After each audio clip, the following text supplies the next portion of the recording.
మహిమ కలుగును గాక. హల్లెలూయా. అందరం బిగ్గరగా దేవునికి స్తోత్రం చెల్లిద్దాం. హల్లెలూయా. ఒకసారి రైన్హార్డ్ బాంకీ గారు మీటింగ్ పెడతా ఉంటే ఆ మీటింగ్కి మంత్రగాళ్ళు వచ్చారంట. ఎవరు వచ్చారు? చాతబడులు చేసేవాళ్ళు. వాళ్ళు ఈయన అంతు తేల్వాలి, ఇంతమంది ప్రజల్ని నడిపిస్తున్నాడు అని చెప్పి ఆయన విషయం ఏంటో చూసొద్దామన్నట్లుగా మీటింగ్కి నలుమూలలుగా ఇట్లా 4 మూలల్లో 4 నిలబడ్డారంట. ఎంతమంది నిలబడ్డారండి? నిలబడి ఈయన రావటమే ఆ శక్తులను ఉపయోగించాలన్నట్లుగా చూస్తూ ఉంటే దైవజనుడు వచ్చి ఇలా హల్లెలూయా అన్నాడంట. మరొకసారి చెప్పండి, హల్లెలూయా హల్లెలూయా హల్లెలూయా అని 4 దిక్కులుగా చూపించి దైవజనుడు అనగానే ఆ 4 కూడా అంటండి అక్కడే పడి విలవిలలాడిపోతూ కొట్టుకుంటూ వచ్చారంట. దేవుని శక్తి ఎంత గొప్పది! ఈ చాతబడుల ప్రభావం కంటే యాకోబులో తంత్రం లేదు, మంత్రం లేదు, ఏ శకునం దేవుని ఎదుట పని చేయదు అని నిరూపణ జరిగింది. హల్లెలూయా. తర్వాత వారి ఆ 4 స్టేజ్ మీదకి వచ్చి, మేము ఈ దైవ సేవకుడిని ఈ పని చేయనీయకుండా, ఇంతమంది ప్రజలకు దేవుని వాక్యాన్ని బోధించనివ్వకుండా ఇన్ని మా శక్తుల చేత, మా చేతబడి పవర్ ద్వారా ఇన్ని అరికట్టాలని మేము వచ్చాము. కానీ ఇక్కడ ఉన్న శక్తి మా శక్తుల కంటే గొప్ప శక్తి అని ఒప్పుకొని దేవుని నామాన్ని ఘనపరిచారంట. కాబట్టి ఆయన నామములో, ఆయన మాటలో అంత గొప్ప శక్తి ఉంది కనుక ఆయన నామంలో, ఆయన మందిరములో ఇది నాన్న దేవుని మాటల్లో ఉన్న మాధుర్యాన్ని మనం పొందుకుందాం. నిజంగా దేవుని మందిరములో ఏ విధమైన ఆశీర్వాదాలు ఉన్నాయో కొన్ని మాటలని మనం నేర్చుకుందాం. హల్లెలూయా. లేఖనాల్లోకి వెళ్ళిపోదాం. నిర్గమాకాండం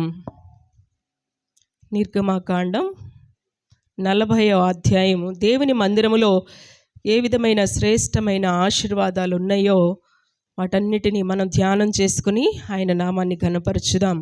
నిర్గమాకాండం, దైవజనుడైనటువంటి మోషే గారు రాసినటువంటి ఈ కాండాల్లో నుండి నిర్గమాకాండం 40వ అధ్యాయం 34-35 వచనాలు చదువుదాం.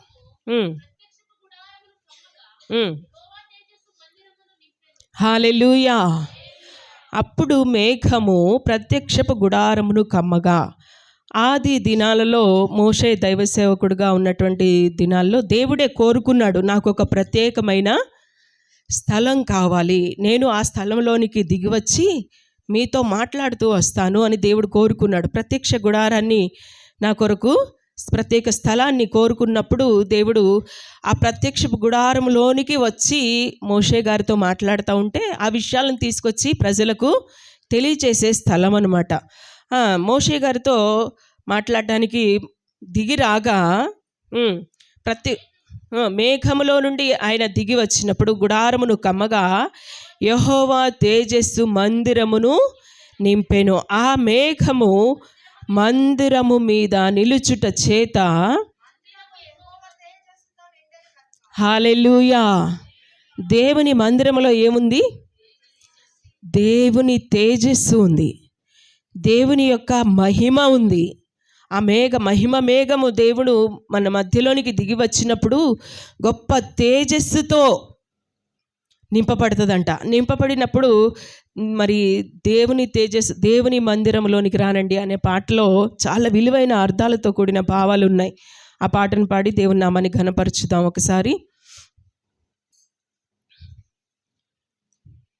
దేవుని తేజస్సు నిలిచే స్థలమిది, క్షేమము కలిగించు ఆశ్రయపురమిది.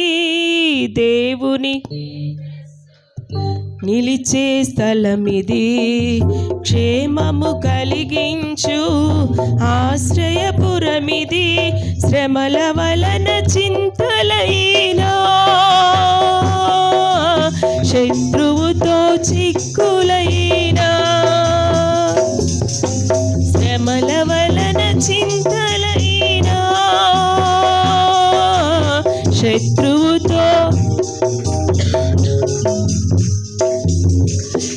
తొలగిపోవును ఆలయాన చేరిన కలుగు సుఖములు ఆ ప్రభుని వేడినా మందిరములోనికి రారండి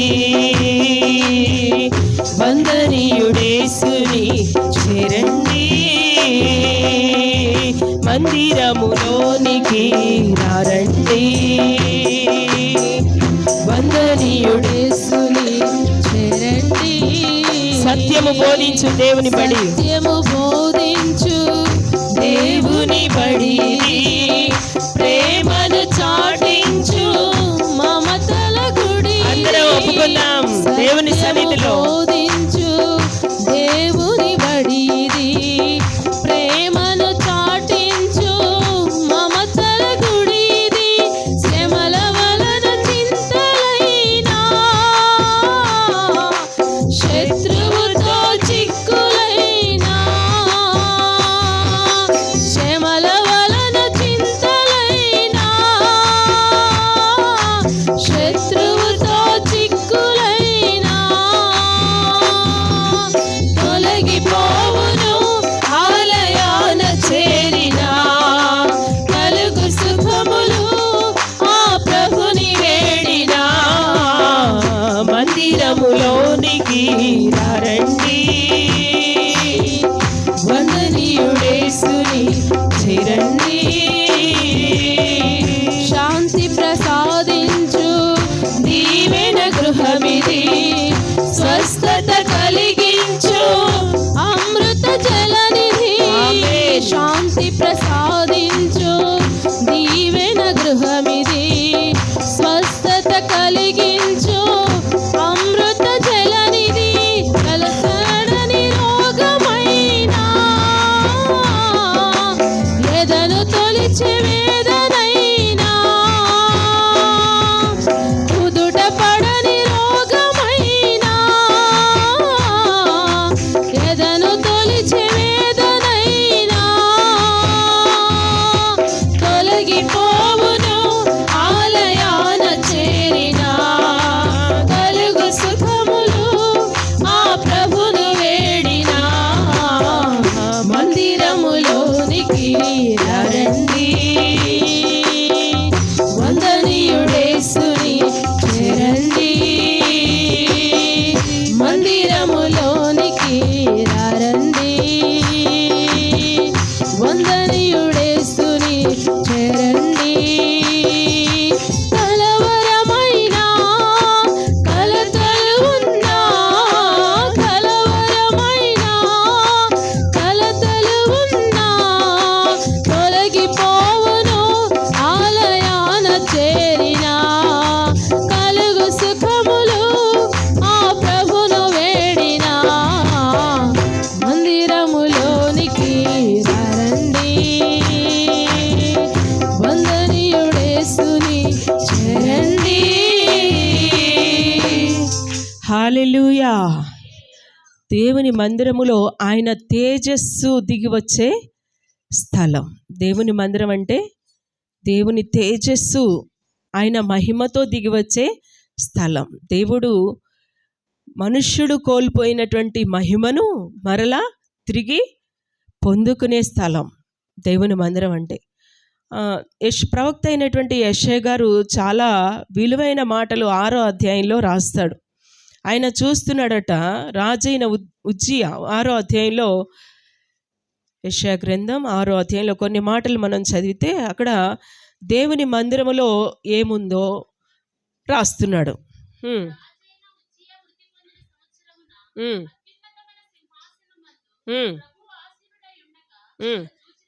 చూచాడు.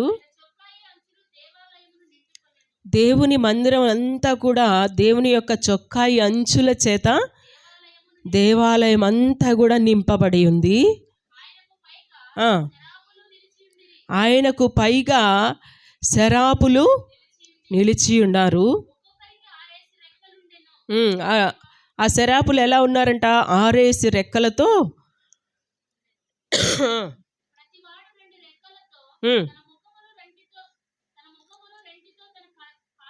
కప్పుకుంటూ రెండిటితో ఎగురుతూ వారు ఏమని దేవుని మహిమపరుస్తున్నారంటే, సైన్యములకు అధిపతియగు యెహోవా పరిశుద్ధుడు పరిశుద్ధుడు పరిశుద్ధుడు. మనము ఆరాధించే దేవుడు ఎలాంటి దేవుడు? పరిశుద్ధుడైనటువంటి దేవాతి దేవుడు గనుక ఇక్కడ దేవుని దూతలు వారు ఎలా దేవుని ఆరాధిస్తున్నాడంట, పరిశుద్ధుడు పరిశుద్ధుడు పరిశుద్ధుడు, సర్వలోకము ఆయన మహిమతో నిండి ఉన్నది అని గొప్ప స్వరముతో గాన ప్రతిగానములు చేయుచున్నారు. దేవుని మందిరంలోనికి వచ్చిన మనం కూడా, దేవాతి దేవుని మనం కూడా ఏం చేయాలి? గాన ప్రతిగానం. నాకెవ్వరికి మనలో ఎవరికి మాకు పాడడం రాదండి అనకూడదు కదా. మనమందరం కూడా దేవాతి దేవుని ఎలా మహిమపరచాలి? గాన ప్రతిగానములు చేయొచ్చు. ఇక్కడ శరాబులు దేవుని మహిమపరుస్తున్నారట. వారు రెండేసి రెక్కలతో కప్పుకుంటూ, రెండు రెక్కలతో ఎగురుతూ యెహోవా పరిశుద్ధుడు యెహోవా పరిశుద్ధుడు అని గొప్ప స్వరముతో. చాలామంది స్వరాన్ని వాడాలన్నా లేకపోతే చప్పట్లు కొట్టి దేవుని మహిమపరచాలంటే కూడా బద్ధకంగా ఉంటారు. అది దేవునికి ఇష్టమైన పని కాదు. మనకిచ్చినటువంటి చేతులను, మనకిచ్చిన బలాన్ని దేవుని కొరకు వాడుకోవాలి, ఉపయోగించాలట. గొప్ప స్వరముతో గాని ప్రతిగానము చేయుచుండిరి, వారి కంఠ స్వరము వలన గడప కమ్ముల పునాదులు కదులుచు మందిరము ధూమము చేత నింపబడి ఉంది. మనము కూడా మనం చేసే స్తుతి ఆగము ద్వారా, స్తుతి ఆగము చేయవారందరూ కూడా దేవుణ్ణి మహిమపరుస్తున్నారు. మనం ఇక్కడికి వచ్చి అనాలోచనగా ఉండకుండా దేవుణ్ణి మహిమపరచాలి. అలాగున మహిమపరుస్తూ ఉన్నప్పుడు దేవుని మందిరమట గొప్ప ధూమముతో నింపబడుతూ ఉందంట. ఇక యెషయా గారు చూస్తున్నారు, అయ్యో నేను అపవిత్రమైన పెదవులు గలవాడుగా కనబడుతున్నాను కదా అనుకుంటున్నాడంట. నా పెదవులు అపవిత్రంగా కనబడుతున్నాయి, నేను నివసిస్తున్న జనులు కూడా ఎలా ఉన్నాడు? అపవిత్రమైన పెదవులు గల జనుల మధ్య నివసించువాడును, నేను నశించి తిని రాజును సైన్యములకు అధిపతియగు యెహోవాను నేను కన్నులారా చూచాను. ఎంత గొప్ప భాగ్యాన్ని ప్రవక్త గారు పొందుకున్నారు కదా. కన్నులారా ఆయన్ని చూచారట. అప్పుడు శరాపులలో ఒకడు తాను బలిపీఠము మీద నుండి కారుతో తీసిన నిప్పును చేత పట్టుకుని వచ్చి నా యొద్దకు ఎగిరి వచ్చి నా నోటికి దాన్ని తగిలించారు. ఎందుకు? ఈయన అపవిత్రమైనటువంటి పెదవులు గలవాడినని గ్రహించాడు. శరాపులు ఎలా దేవుని ఆరాధిస్తున్నాడు? ఆయన పరిశుద్ధుడు పరిశుద్ధుడు అని ఆరాధిస్తుంటే ఈయనకు అర్థమైపోయింది, అయ్యో నేను అపవిత్రమైన పెదవులు గలవాడుగా ఉన్నాను కదా. అంతేకాదు అపవిత్రమైన పెదవులు కలిగిన జనముల మధ్యలో నేను నివాసం చేస్తున్నాను. ఆయన పరిశుద్ధుడు అంటున్నారే. అపోస్తలుడైన పేతురు గారు కూడా రాస్తున్నారు 1వ అధ్యాయంలో, మనం ఆరాధించే దేవుడు పరిశుద్ధుడు కనుక మీరు కూడా పరిశుద్ధులుగా ఉండి దేవుణ్ణి ఆరాధించాలి. పరిశుద్ధులుగా ఉండడానికే కొరింథీ పత్రికలో రాస్తున్నారు 1వ అధ్యాయంలో, మీరు పరిశుద్ధులుగా ఉండుటకు మీరందరూ పిలువబడ్డారు. హల్లెలూయా. మనం ఆరాధించే దేవుడు పరిశుద్ధుడు గనుక మనము కూడా ఎలా ఉండి దేవుని ఆరాధించాలి? పరిశుద్ధులుగా ఉంటేనే మన ఆరాధన ఆయనకి అంగీకారముగా అవుతుంది అని గ్రహించిన యెషయా గారు, అయ్యో నేను అపవిత్రమైన పెదవులు కలిగి ఉన్నాను, నేను అపవిత్రమైన పెదవులు కలిగిన జనముల మధ్యలో నివాసం చేస్తున్నాను, ఆయన ఘనపరచడానికి నాకు అర్హత లేదే, నేను అపవిత్రంగా ఉన్నాను కదా అని అనుకుంటున్న సమయంలో ఒక దూత ఆయన యొద్దకు వచ్చి బలిపీఠం మీద నుండి ఉన్న కాలుతూ ఉన్నటువంటి ఆ నిప్పును చేత పట్టుకొని నా యొద్దకు ఎగిరి వచ్చి నా నోటికి దానిని తగిలించి, ఇది నీ పెదవులకు తగిలెను గనుక నీ పాపమునకు ప్రాయశ్చిత్తమైంది. దేనికి ప్రాయశ్చిత్తమైంది?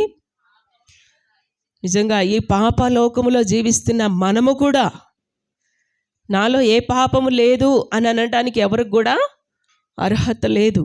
అందుకని మనమందరం ప్రతిదినము వాక్యము చేత ఉదక స్నానం చేసుకోవాలి కదా.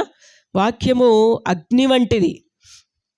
ఇక్కడ యెషయా పెదవులను కాలుస్తుంది. బలిపీఠం మీద మండుతూ ఉన్నటువంటి ఆ నిప్పును తీసుకుని వచ్చి పెదవులకు తగిలిగానే ఇంకా నీవు నీ పెదవులకు తగిలిన గనుక నీ పాపమునకు ప్రాయశ్చిత్తం అయిపోయింది, నీ దోషము తొలగిపోయెను అని చెప్పారు. ఎప్పుడైతే దేవుని మందిరాలలోనికి మనం వస్తామో, మన జీవితాన్ని కడుక్కుంటామో, ఆయన మందిరావరణములో ఉన్నటువంటి పరిశుద్ధత, ఆయన చొక్కాయి అంచులంతా కూడా నింపబడినటువంటి ఈ దేవుని మందిరములో, దేవుని మహిమలో దాగి ఉన్న పాప ప్రాయశ్చిత్తం మనకి దొరుకుతుంది. దేవుని మందిరంలో ఏం దొరుకుతుంది? ప్రాయశ్చిత్తం దొరుకుతుంది. అంతేకాదు, మన దోషాలు, నీ దోషము తొలగిపోయేను అనేను. నిజంగా మనకి తెలియకుండానే అనేక విధాలైన దోషాల్లో మనం పడిపోతూ వస్తాం. ఆ దోషాలన్నీ కూడా తొలగించబడాలంటే పరిశుద్ధుడైన దేవాతి దేవుని యొద్దకు మనము రావాలి, వచ్చి ఆయన సన్నిధిలో ఒప్పుకోవాలి. ఒప్పుకున్న వారికి కనికరము చూపుతానని వాగ్దానం చేస్తూ వస్తున్నాడు కనుక, కనికరించబడాలంటే దేవుని మందిరావరణములోనికి దేవుడైన మహాదేవాది దేవుడైనటువంటి యేసయ్యలో, నిజమైన ద్రాక్షవల్లి అయిన ఆయనలో అంటుకట్టబడినప్పుడు ఆయనలో ఉన్న పరిశుద్ధత మనలోనికి కూడా వస్తుంది. అందుకే అంటున్నాడు, నీ దోషము తొలగిపోయేను అన్నారు. ఆయన మందిరాలలోకి రావడం ద్వారా కలిగే మేలులు ఎంత ఉన్నతమైనవి. ఏ దానితోనైనా మనం దోషం తొలగించుకోగలమా? ఎంత విలువ పెట్టైనా మన పాపానికి ప్రాయశ్చిత్తం మనం చేసుకోగలమా? చేసుకోలేం. దేవుని మందిరంలో చేర్చబడిన నీవు దేవాతి దేవుడైనటువంటి పరిశుద్ధత మనకు కూడా అనుగ్రహిస్తూ వస్తున్నారు. అంతేకాదు, ప్రవక్త అయిన హగ్గయి గారు దేవుని మందిరములో ఏమి దాగి ఉందో రాస్తున్నారు. ప్రవక్త అయిన హగ్గయి పుస్తకం 2వ అధ్యాయము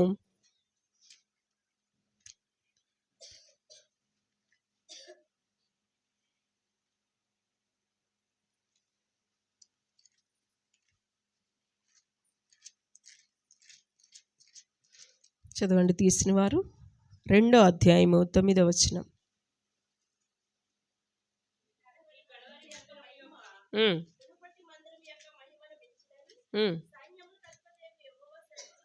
హల్లెలూయా.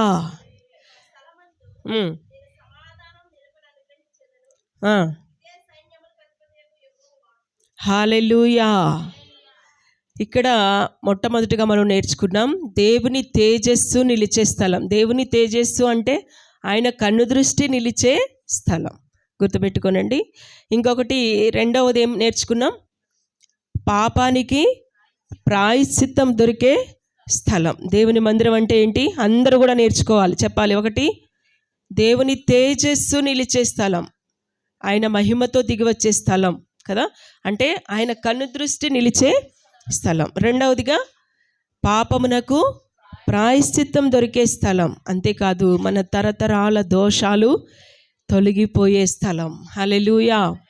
ఇక్కడ మనం చూస్తున్నాము, ఈ ప్రవక్త అయినటువంటి హగ్గయి గారు తెలియజేస్తున్నారు, ఈ కడవరి మందిరము యొక్క మహిమ మునుపటి మందిరము యొక్క మహిమను, ముందు కాలంలో ఏర్పాటు చేయబడినటువంటి మందిరము యొక్క మహిమను మించిన ఈ కడవరి దినాల్లో, చివరి దినాల్లో, ఈ అంత్య దినాల్లో మించిన మహిమతో నింపుతానంటున్నాడు. హల్లెలూయా.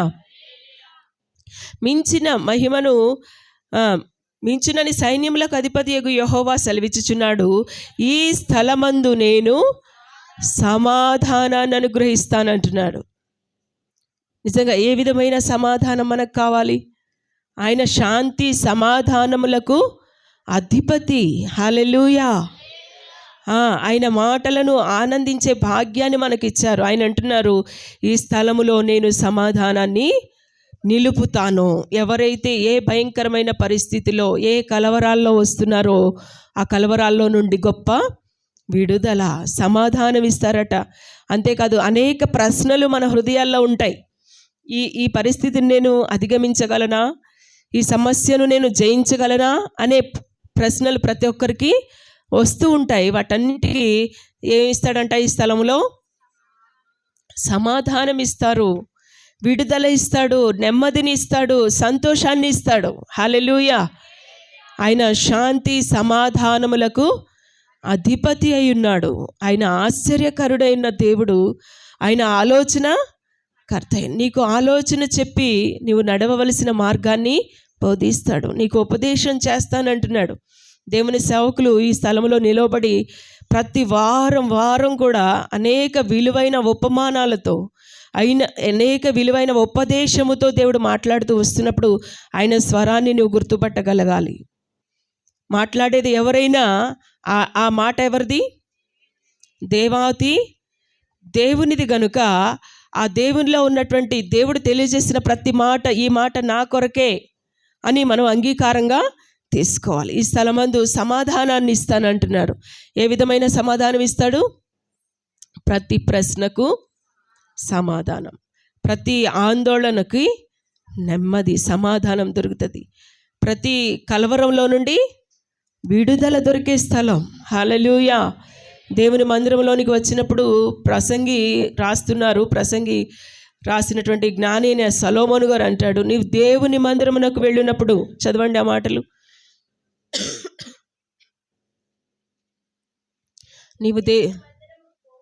నీవు దేవుని మందిరమునకు వెళ్ళినప్పుడు నీ ప్రవర్తన జాగ్రత్తగా చూసుకోవాలి. ఎందుకంటే ఆయన సమాధానకర్త అయినటువంటి దేవుడు. పరిశుద్ధుడు పరిశుద్ధుడు అని సెరాపులు కెరూబుల చేత మహిమ పొందే దేవాతి దేవుని ఆరాధించడానికి వచ్చే మనము కూడా కడు భయభక్తులు కలిగి దేవుని మందిరానికి రావాలట.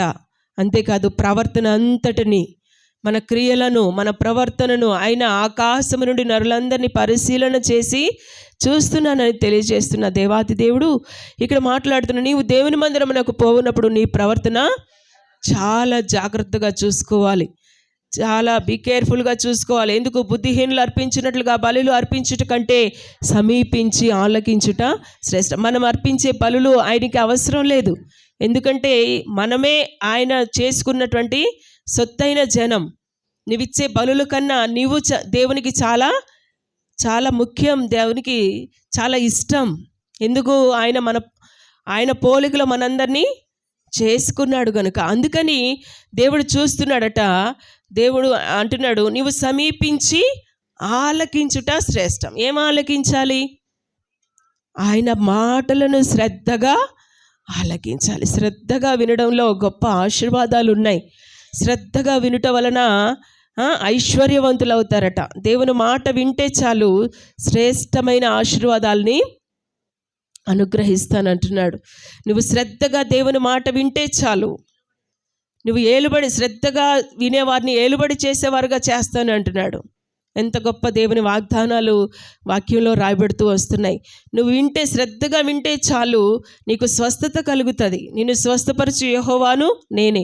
ఐగుప్తులకు కలుగు చేసిన రోగములలో ఏది కూడా మీకు రాయనేను. ఒకవేళ ఈ లోకంలో మనం జీవిస్తున్నాం గనక ఒకవేళ బలహీనతలు వచ్చినా అంటున్నాడు, నిన్ను స్వస్థపరచు యెహోవాను నేనే. ఎంత గొప్ప వాగ్దానం. దేవుని మందిరావరణంలో మనము దేవుని వాక్యాన్ని వినాలి అని శ్రద్ధగా రావాలి. దేవుని వాక్యమే మనకి దేవుడై ఉన్నాడు. వాక్యమే దేవుడై ఉన్నాడు కనుక చాలామంది మందిరంలోనికి వస్తారు. 2వ వచనంలో రాయబడుతుంది, నీవు దేవుని సన్నిధిని అనాలోచనగా ఉండకూడదు. ఎలా ఉండకూడదండి? చాలామంది ఇక్కడే ఉంటారు కానీ మనసంతా ఎక్కడో ఆలోచిస్తూ ఉంటారు. బాడీ ప్రజెంట్, మైండ్ ఆబ్సెంట్గా ఉంటారు. అలా ఉండకూడదు. ముఖ్యంగా చిన్న బిడ్డలేంటి, యవనస్తులేంటి, వృద్ధులేంటి, పెద్దలేంటి, ఎవరైనా సరే ఎలా ఉండాలి? దేవుని సన్నిధిలో కడు భయభక్తులు కలిగి ఉండాలని దేవుని వాక్యం తెలియజేస్తుంది. అనాలోచనగా ఉండవద్దు. అంతేకాదు 4వ వాక్యంలో మనం చూస్తే, నీవు దేవునికి మొక్కుబడి చేసుకున్నప్పుడు దానిని చెల్లించుటకు ఆలస్యం చేయవద్దు. ఒకవేళ నువ్వు చెల్లించలేకపోతుంటే నిన్ను మొక్కుకోమని దేవుడు ఏమీ కోరుకోడు. నువ్వు మొక్కుబడి చేసుకున్నావా, దానిని వెంటనే చెల్లించాలి. హల్లెలూయా. 6వ వచనంలో మనం చూస్తే, నీ దేహమును శిక్షకు లోపరిచినంత పని నీ నోటి వలన జరుగునీయకుము. మనకి చాలా విలువైన భాగం నోరు. ప్రతి మనిషి అపవిత్రపరచబడడానికి సాధనమైంది ఏంటి? నోరు మాత్రమే. నోరు విస్తారమైన మాటల వలన దోషం కలుగుతుందట కదా. ప్రవక్త అయిన యెషయా గారిని ఆ నిప్పు కారుతో తీసుకుని వచ్చినటువంటి అగ్ని తాకగానే దోషమునకు ప్రాయశ్చిత్తం కలిగింది కనుక మరి ప్రతి ఒక్కరూ దేని ద్వారా అపవిత్రపరచబడతారు? మన నోటి ద్వారానే అపవిత్రపరచబడతాం కనుక మనం ఎలా ఉండాలట? నీ దేహమును శిక్షకు లోబరిచినంత పని నీ నోటి వలన జరగనీయకము, అది పరిపాటు చేత జరిగినని దూత ఎదుట చెప్పకము. నీ మాటల వలన దేవునికి కోపము పుట్టించి నీవేళ నీ కష్టమును వ్యర్థపరుచుకుందువు అనేను. వ్యర్థమైన స్వప్నములను మాటలను నిష్ప్రయోజనములు నీ మట్టుకు నీవు దేవుని యందు భయభక్తులు కలిగి ఉండాలి. ఎవరికి మట్టుకు వారు, ఎవరి రక్షణను వారు ఎలా కాపాడుకోవాలట? కడు భయభక్తులతో. పౌలు గారు అంటున్నారు, భయముతోనూ వణుకుతోనూ మీ సొంత రక్షణను కొనసాగించుకోవాలి. ఎలా కొనసాగించుకోవాలి అందరూ చెప్పండి. భయము, భక్తి. చాలా ఈ మనకి రెండు కాళ్ళు ఎంత ముఖ్యమైనయో దేవుని యందు భయభక్తులు కలిగి ఉండడం కూడా అంత ముఖ్యమైనవే. భయము, భక్తి లేకపోతే దేవునిని ఆరాధించడం చాలా కష్టం. భయభక్తులు కలిగిన బిడ్డలు, సామెతల గ్రంథంలో అంటున్నాడు, యెహోవా యందు భయభక్తులు కలిగిన స్త్రీ కొనియాడబడుతుంది. స్త్రీలు మాత్రమేనా? పురుషులేంటి, బాలులేంటి, చిన్న బిడ్డలేంటి, అందరూ కూడా ఏం కలిగి ఉండాలి? దేవుని యందు భయభక్తులు కలిగి ఉండాలని దేవుని వాక్యం రాయబడుతుంది కనుక దేవుని సన్నిధిలో విలువైన మాటలను, దేవుని సేవకుని నోట నుండి వస్తున్న మాటలను పూర్ణ అంగీకారముతో, యోగ్యమైన హృదయంతో తీసుకోవాలి. దేవుని మాట్లాడుతున్నాడు అంటే చాలా భయభక్తులు కలిగి, అందుకే అంటున్నాడు, నీ మట్టుకు నీవు దేవుని యందు భయభక్తులు కలిగి ఉండాలి. అంతేకాదు కీర్తనకారుడు కూడా దావీదు గారు అంటేనే దేవునికి ఇష్టమైన వ్యక్తి, నా ఇష్టాల్ని చేసే వ్యక్తి అని దేవాది దేవుడే సాక్ష్యం ఇస్తూ వచ్చారు. ఆయనతో జనులు దేవుని మందిరానికి వెళదాము అని చెప్పారంట. చదవండి 122వ కీర్తన.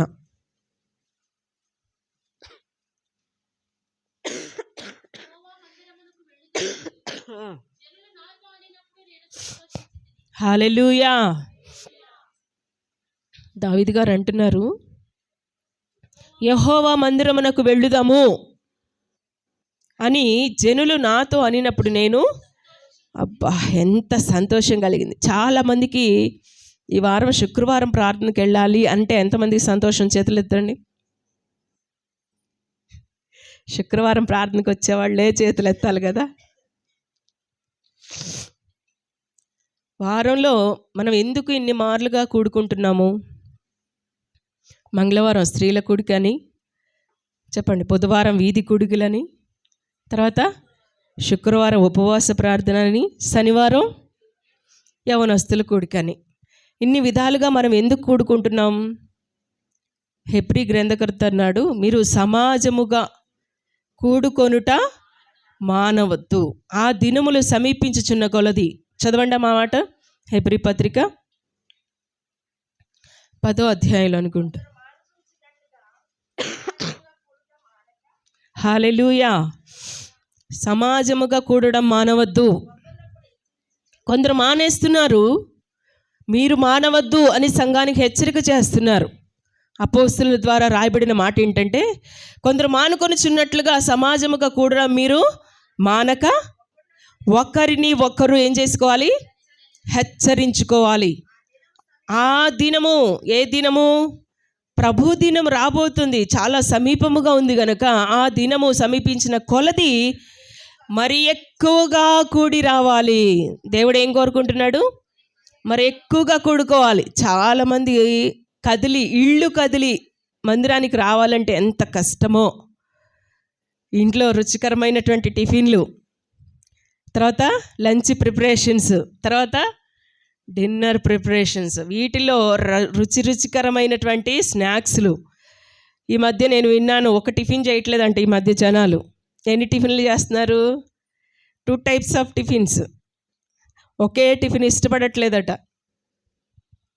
ఇడ్లీ చేస్తే ఇడ్లీతో పాటు మీకు తెలీదా?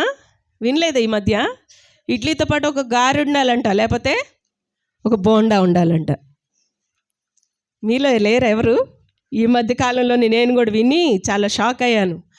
ఒక టిఫిన్ చేయడానికే మనకి టైం అయిపోతూ ఉంటుంది, పిల్లలు హడావిడికి బయటికి వెళ్ళడానికి. చాలామంది 2 రకాలైనటువంటి టిఫిన్లు చేసుకుంటూ, ఫుడ్ ప్రిపరేషన్లో కూడా చాలా ఐటమ్స్ని ఏర్పాటు చేసుకుంటూ ఇక దీనికోసమే జీవిస్తున్నారు. వారిని ఏమన్నాడు దేవుడు? వారి కడుపే వారికి, చెప్పండి, తెలీదా మీకు ఎవరికి? వారి కడుపే వారికి దేవుడైపోయాడు. నిన్ను సృష్టించిన దేవాతి దేవుని పక్కన పెట్టేసి ఏం చేస్తున్నారు? వారి కడుపు కోసమే ఏం చేస్తున్నారు? ఎన్నెన్ని రకాలైనటువంటి ఐటమ్స్ దేవుడు మన నోటికి తినడానికి ఎన్ని రుచికరమైన ఆహారాలను ఇస్తే, ఇచ్చిన దేవుణ్ణి నువ్వు పక్కనుండయ్యా.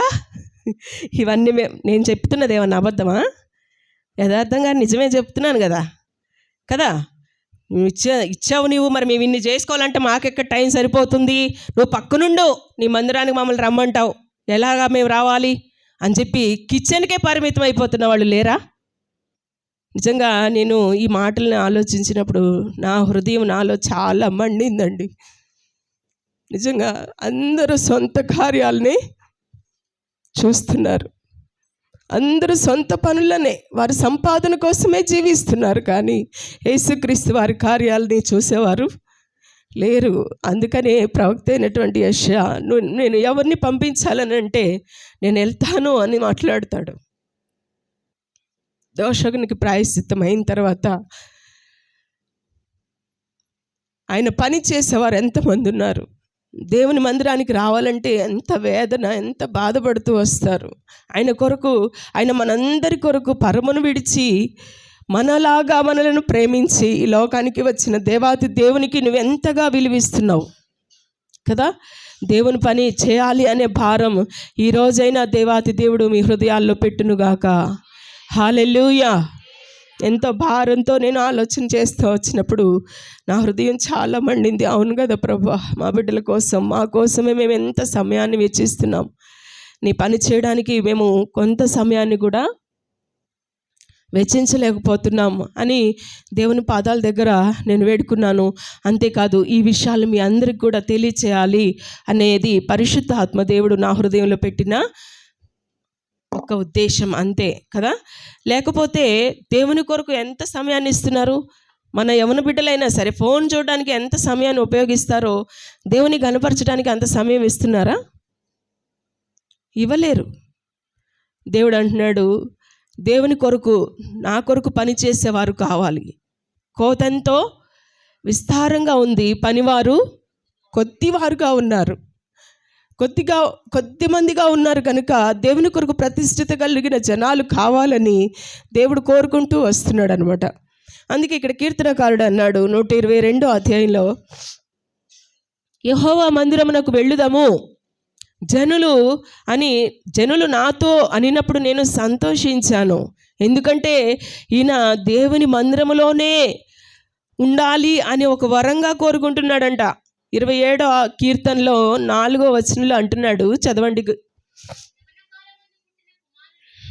27వ కీర్తన 4వ వాక్యం, యెహోవా యొద్ద ఒక్క వరం అడిగాను, ఆ వరాన్ని నేను వెతుక్కుంటున్నా అంటున్నది ఎవరు? రాజైన దావీదు గారు అంటున్నాడు, నేను యెహోవా యొద్ద ఒక్క వరాన్ని అడిగాను, దాన్ని నేను వెతుకుతున్నాను. ఎందుకొరకు ఇంత ఆశ కలిగి ఉన్నాడంటే యెహోవా ప్రసన్నతను చూచుటకును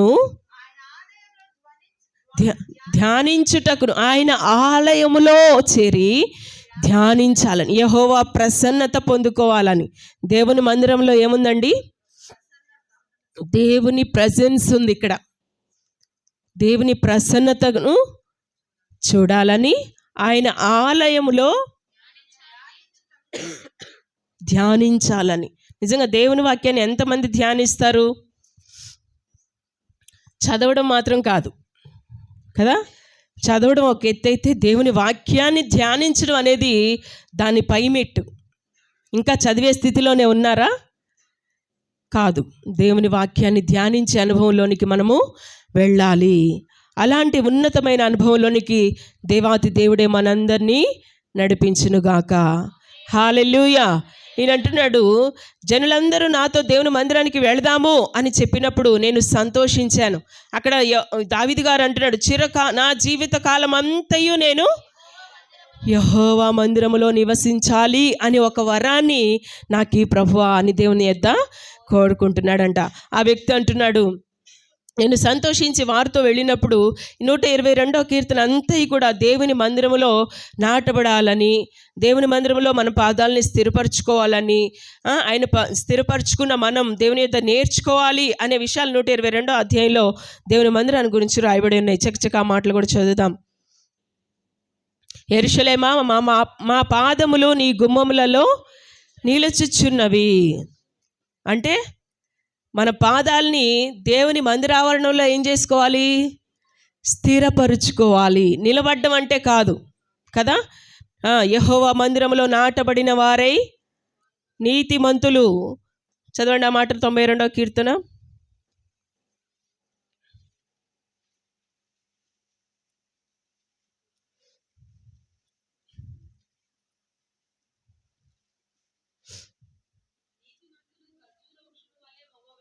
ఆ 92వ కీర్తన 11, 12, 13 వచనాలు చూస్తున్నాము.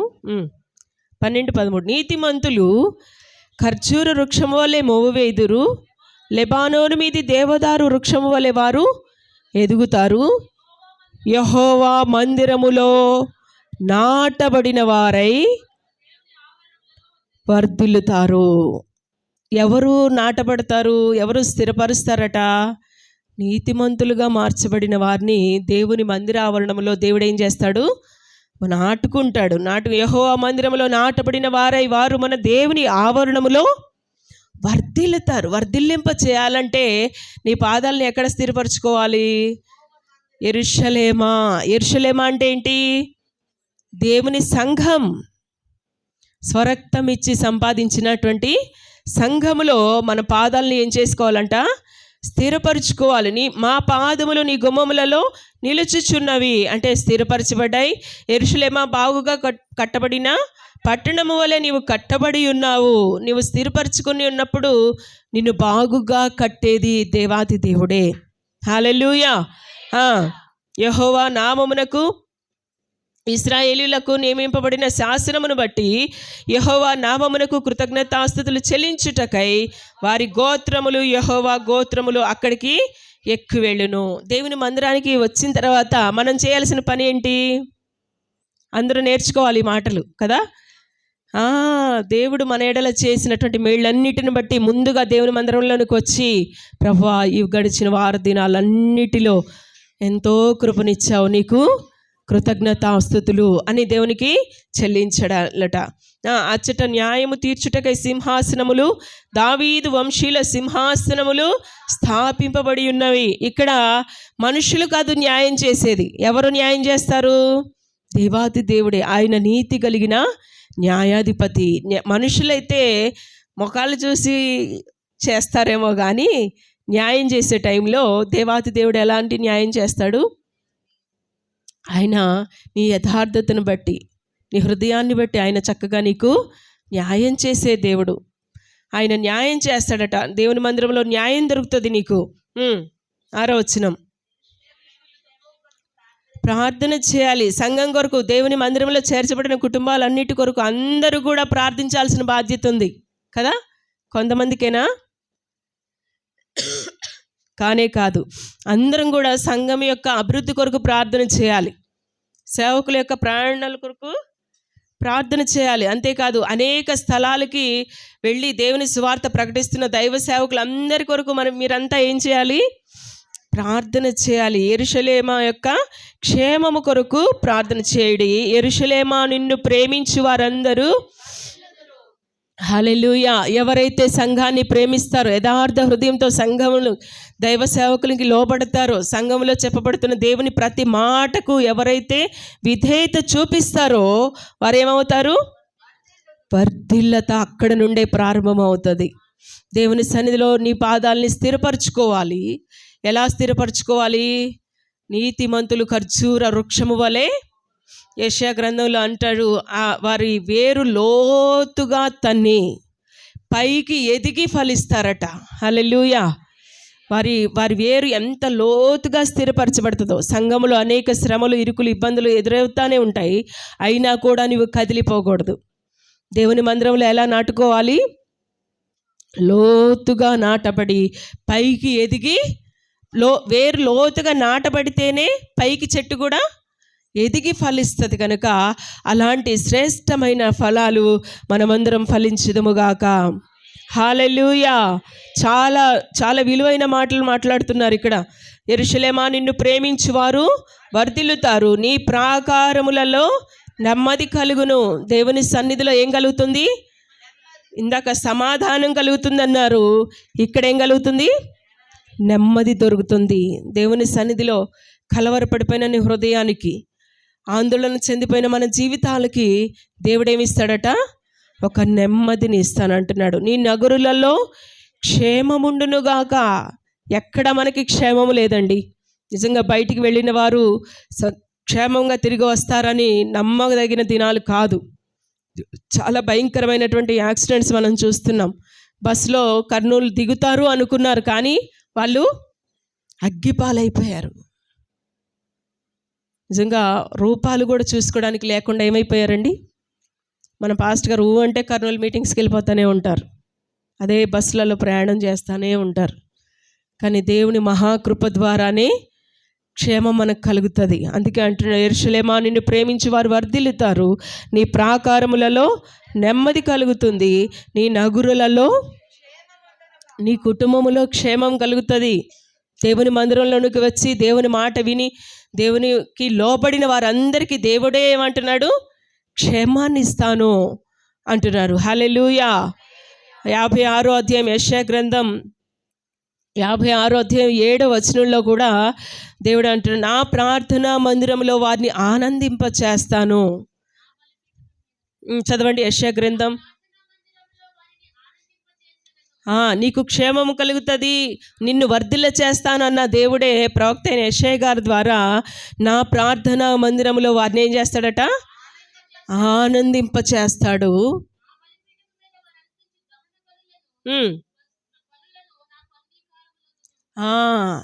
ఆనందింప చేసి సంతోషముతో తీసుకుని వచ్చిన నీ బలులను ఆయన అంగీకరించి, అక్కడ అంటున్నాడు, ఈ మందిరము అందరికీ కూడా, ఏ మందిరం? దేవుని మందిరానికి వచ్చిన నీవు అనాలోచనగా ఉండకూడదు. వచ్చి వెళ్ళామా అన్నట్లుగా కాదు, సేవకులకు నేను కనపడ్డానా వెళ్ళిపోయాను అన్నట్లుగా కాదు కదా. వచ్చి ఏం చేయాలి? ప్రార్థన చేసుకోవాలి. దేవాతి దేవునితో నీవు హృదయం పూర్వకంగా దేవునితో మాట్లాడుకోవాలి. దేవుడు మాట్లాడే స్థలం ఈ స్థలం. దేవుని కన్ను నిలబెట్టి చూస్తున్నాడు నిన్ను, నీ స్థితిని అంతయు కూడా ఆయన గమనిస్తున్నాడు. కనుక ఆయన అంటున్నాడు, ఈ మందిరం సమస్త జనులకు, కొంతమందికే కాదు కదా. పాపం చాలామందికి తెలియక ఈ మందిరంలోనికి రాలేరు. దేవుని వాక్యం రాయబడుతుంది, ఈ మందిరం సమస్త జనులకు ప్రార్థనా మందిరం. హల్లెలూయా. కీర్తనకారుడు 65వ కీర్తన 4వ వచనంలో మందిరంలో ఏముందో రాస్తున్నాడు. చదవండి 65వ కీర్తన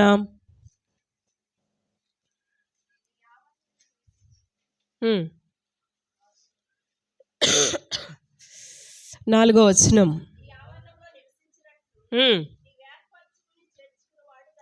నీ ఆవరణములో, అంటే నీ దేవుని యొక్క మందిర ఆవరణంలో నివసించినట్లు నీవు ఏర్పరచుకొని చేర్చుకొని వాడు ధన్యుడు. నీ పరిశుద్ధాలయము చేత, నీ మందిరములోని మేళ్ళు చేత మేము తృప్తి పొందేదము. తృప్తికరమైన మేళ్ళు ఎక్కడున్నాయండి? దేవుని మందిరములో ఉన్నాయి.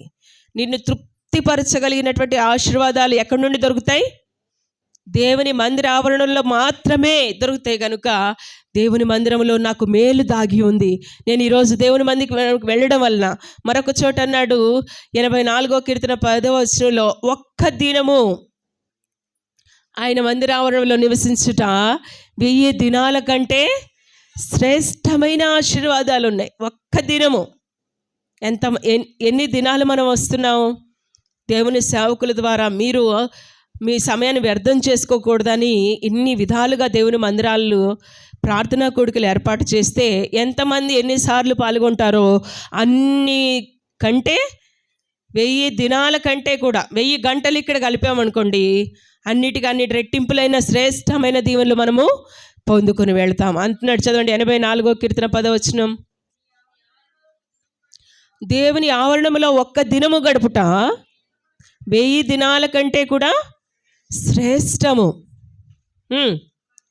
భక్తిహీనుల గుడారంలో నివసించుట కంటే నా దేవుని మందిర ద్వారమునొద్ద నివసించుట నాకు ఇష్టము అంటున్నాడు. మందిర ద్వారమునొద్ద నుండుట నాకు ఇష్టము. ఎంత విలువైన మాట కదా. ఒక స్త్రీని మనం చూస్తాం, లూకాసు వార్త 2వ అధ్యాయము 36వ వచనంలో ఒక స్త్రీని మనం చూస్తాం. ఆమె తన జీవితానికంటే కూడా ఎక్కువ సంవత్సరాలు దేవుని మందిర ఆవరణంలోనే గడిపిందంట. అన్నా అను ప్రవక్త్రి అక్కడ మనకు కనిపిస్తుంది. చదవండి 2వ అధ్యాయం 36వ వచనం. ఆమె దేవాలయమును విడువక, లూకాసు వార్త 2వ అధ్యాయం 36వ వచనం.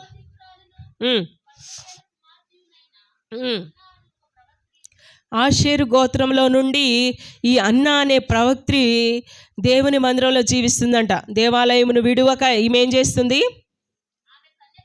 ఆమె కన్యాత్వం మొదలు 7 సంవత్సరములు మాత్రమే తన యజమానితో జీవించింది. కానీ 84 సంవత్సరాలు ఈమె విధవరాలుగా ఉండి దేవాలయమును విడవలేదు. హల్లెలూయా! ఎంత గొప్ప సాక్ష్యం. అందుకే కదా దేవుని భయం పరిశుద్ధ గ్రంథంలో రాయబడింది కదా. ఈమె 84 సంవత్సరాల దేవాలయాన్ని విడవకుండా ఈమె ఏం చేస్తుంది? మరి ఉపవాస ప్రార్థనలు చేస్తుంది. ఏ ప్రార్థనలు అండి? ఉపవాస ప్రార్థనలు. అంటే ఎంతమంది వస్తారు? చాలా తక్కువ మందే వస్తారు. కృతజ్ఞత కూడిక మంచి విందుంది అని చెప్పండి. విందు ప్రార్థనలకి ఎక్కువ సహజంగా ఎక్కడైనా మనం చూస్తున్నాం. మనం అనుకోవడం కాదు, కానీ చాలా స్థలాల్లో కూడా అందరం కూడా తెలిసిన విషయం ఏంటంటే ఉపవాస ప్రార్థన అంటే తక్కువ మంది వస్తారు. చాలా ఫంక్షన్ లాగా జరుగుతుంది, చాలా మంచి విందు ఉంది అని చెప్పగానే అందరు కుటుంబాలుగా వెళ్తాము. అలా కాకుండా ఈ మాట రాత్రి పగలు ఆమె జీవితం అంతా 84 సంవత్సరాలు ఈమె ఏం చేస్తుంది? రేయి పగలు ఉపవాస ప్రార్థనలతో సేవ చేస్తుంది. ఎంత మంచి సాక్ష్యం. మరి మన సాక్ష్యానికి వస్తే ఎవరికి వారుగా వ్యక్తిగతంగా పరీక్షించుకుంటే మనం ఎంతవరకు దేవుని మందిరంలో పని చేస్తున్నాం, దేవుని పని ఎంతమంది చేస్తున్నాం? ఈమె అన్నా అనే ప్రవక్త్రి, ఈమె ప్రవక్త్రిగా ఉంది. ప్రవక్త్రి అంటే మనుషులకు దేవునికి మధ్యవర్తిగా ఉంది. మనుషుల విషయాల్ని దేవుని యొద్ద విచారణ చేసి దేవుడు చెప్పిన సమాధానాన్ని మనుషులకు తెలియపరిచే స్త్రీగా ఉంది కనుక ఈమె ప్రవక్త్రిగా రాయబెడుతుంది. ప్రవక్త్రిగా మాత్రమే కాదు, 84 సంవత్సరాలు రేయనక పగలనక విరామం లేకుండా ఉపవాస ప్రార్థనలతోనే ఆయన మందిరావరణంలో గడిపింది. నిజంగా ఇలాంటి ధన్యత ఎంతమందికి దొరుకుతుందండి? మందిరావరణంలో జీవించే భాగ్యము. ఆయన అంటున్నాడు, నీ ఆవరణంలో ఒక్క దినము గనుపుట 1000 దినాల కంటే శ్రేష్టం. నా దేవుని మందిర ద్వారమునొద్ద ఉండడం నాకు ఇష్టం. అలాంటి ఇష్టము ప్రతి ఒక్కరూ కలిగి ఉందురుగాక. హల్లెలూయా. చివరిగా 23వ కీర్తనలో కూడా చాలా విలువైన మాటలు ఆఖరి మాటల్లో మనకు కనిపిస్తాయి.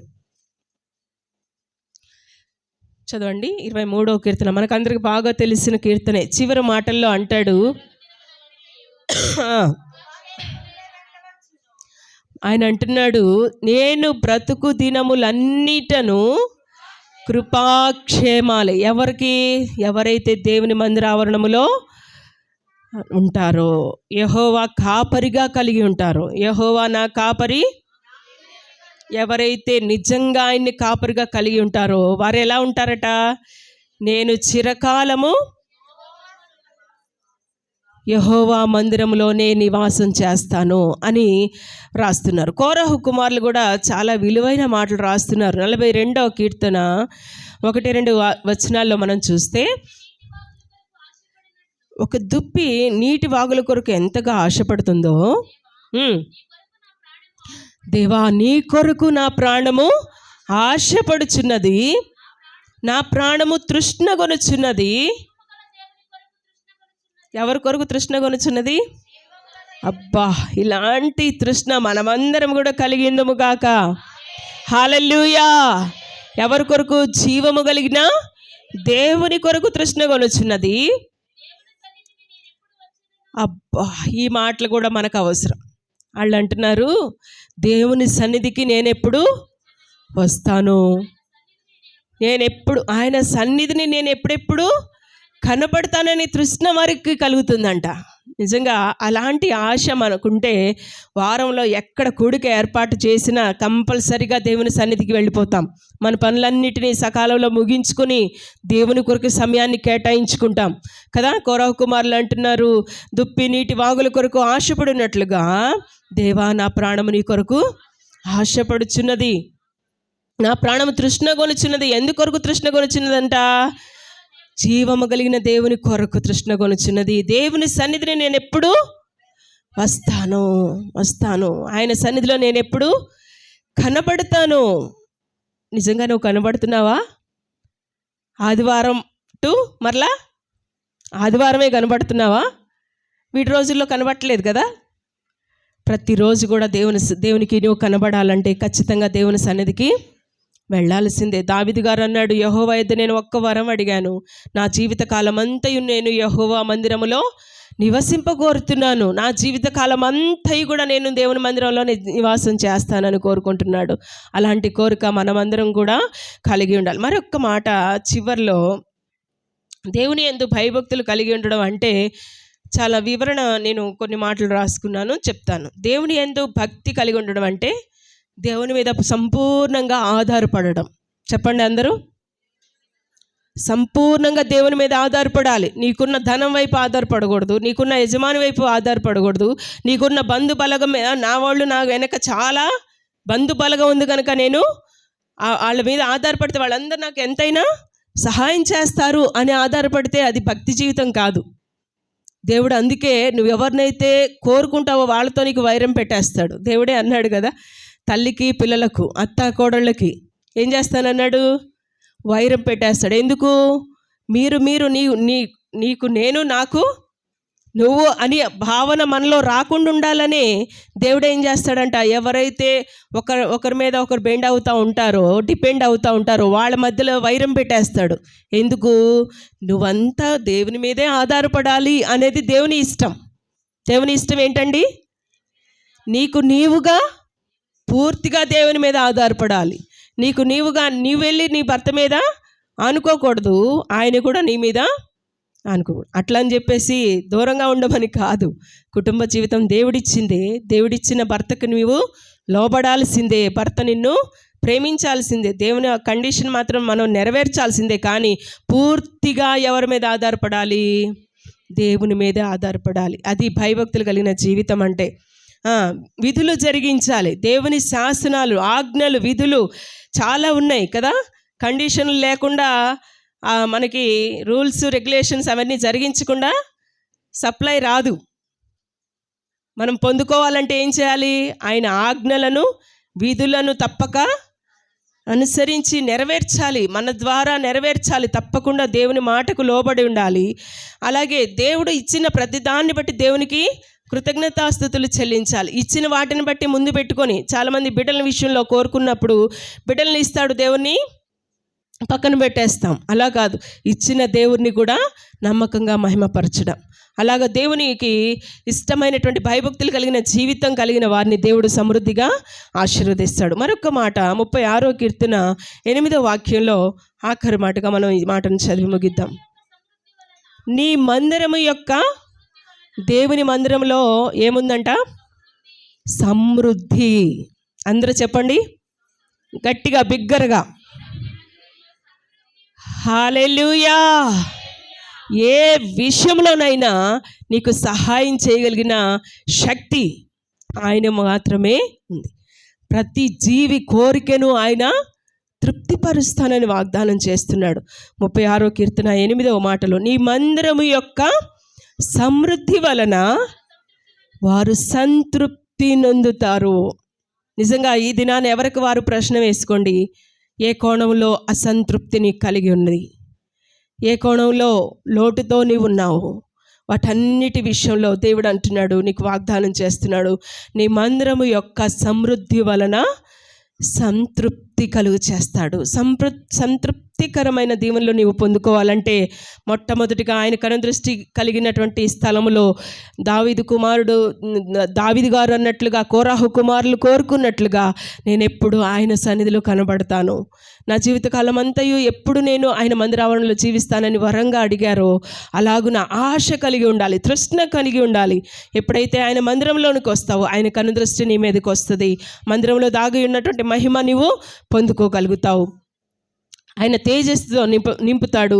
పాపమునకు ప్రాయశ్చిత్తం దొరుకుతుంది. మన దోషాలు కూడా కడిగి వేయబడతాయి. ఎప్పుడైతే కడిగి వేయబడినటువంటి బిడ్డలుగా, నీతిమంతులుగా ఆయన మందిరావరణంలో నాటబడతామో వారు ఖర్జూర వృక్షము వలె మవ వేస్తారు, పైకి ఎదిగి ఫలిస్తారు. ఫలములు చూస్తాడట. ఒకరోజు ఫలాలు లేకపోతే ఆ చెట్టుని ఏం చేయమన్నాడు? యోహాను గారు నరికేసి అగ్నిలో పారేసేయండి, ఈ చెట్టు వలన ప్రయోజనం లేదు, ఎంతగా నేను మేలు చేస్తున్నా ఈ చెట్టు నాకు ఉపయోగంగా లేదు కనుక ఈ చెట్టుని ఏం చేయమన్నాడు? నరికి అగ్నిలో వేసేసేయమంటున్నాడు. అలాంటి స్థితి ఎవరికి రాకుండా ఫలములు కలిగినటువంటి బిడ్డలుగా నీ యొద్దకు వచ్చినప్పుడు, అంజూరపు చెట్టును చూడడానికి వచ్చినప్పుడు ఫలాలు లేకపోతే దాన్ని శపించేశాడు. అలాంటి స్థితి రాకుండా దేవుని మందిరంలో ఉన్నటువంటి మేళ్ళు చేత నింపబడినట్లుగా, మన దోషాలు కడుక్కునే స్థలం కనుక దేవుని మందిరానికి క్రమముగా కదా, దేవుని యందు భయభక్తులు కలిగిన వారు దేవుని మందిరానికి వెళ్ళే విషయంలో కూడా ఒక క్రమమైన పద్ధతి కలిగి ఉండాలి. పెట్టిన సమయానికి, ఏ సమయానికి రావాలి అంటే ఖచ్చితంగా ఆ సమయానికి వెళ్ళిపోవాలి కదా. పరలోకపు బండి వచ్చింది అనుకోండి, పరలోకానికి చేరే రైలు బండి వచ్చింది అనుకోండి, అక్కడ ఉన్న వారినే ఎక్కించుకొచ్చిద్దా లేకపోతే ఇంటింటికి వెళ్ళి ఎక్కించుకొచ్చిద్దా? అక్కడ ఉన్న వారినే ఎక్కించుకుని వెళ్ళిపోద్ది. ఆ తర్వాత మన పరిస్థితి ఏమైద్ది? విడువబడిన వారుగా అయిపోతారు. కనుక అలాగున ఉండకుండా దేవుని మందిరములో ఉన్నటువంటి శ్రేష్టమైన మేలుల చేత, ఉన్నతమైన ఆశీర్వాదాల చేత, అంతేకాదు దేవుని మందిరములో ఉన్న సమృద్ధి చేత మనమందరం సంతృప్తి నొందుదుముగాక. ఆమేన్. దేవుడి మాటలు దీవించి ఆశీర్వదించునుగాక. ఆమేన్. హల్లెలూయా.